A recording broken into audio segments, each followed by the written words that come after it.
Perkenalkan, nama saya Dharma Pea dari kelas 10 MIPA 1. Di sini saya akan menjelaskan kembali tentang hasil praktikum keanekaragaman hayati. Itu keanekaragaman hayati. Keanekaragaman hayati adalah keseluruhan variasi yang berupa bentuk, penampilan, jumlah, dan sifat yang terdapat pada makhluk hidup. Tingkat keanekaragaman hayati ada 3, yaitu 1. Keanekaragaman tingkat ekosistem menggambarkan populasi organisme dalam suatu wilayah. 2. Keanekaragaman tingkat spesies atau jenis, menunjukkan variasi pada berbagai makhluk hidup dalam genus yang sama atau familia yang sama.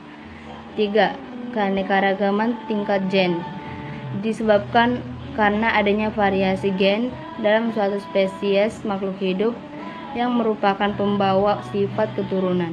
Berikut laporan praktikum keanekaragaman hayati. Yang pertama, tujuan untuk mengetahui keragaman varietas pada suatu lahan atau tempat.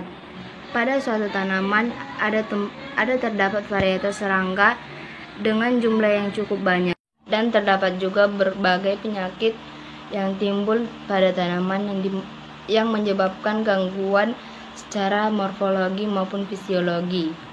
Penyebab kerusakan tanaman: hama dapat mengganggu pertumbuhan tanaman, merusak tanaman dan dapat menimbulkan kerugian secara ekonomi.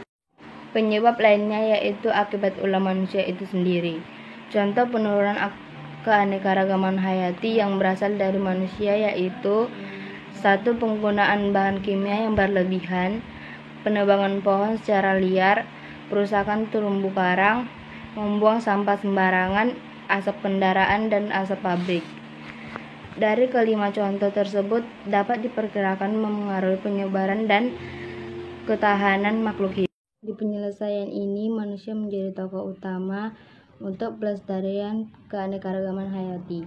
Adapun beberapa usaha yang dapat dilakukan yaitu melakukan penghijauan atau reboisasi, pemuliaan, pelestarian in situ dan ex situ, penegakan hukum dan kebijakan.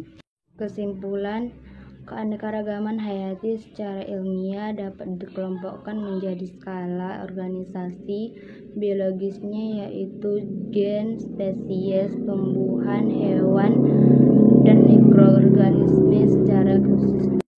Cukup sekian dan terima kasih.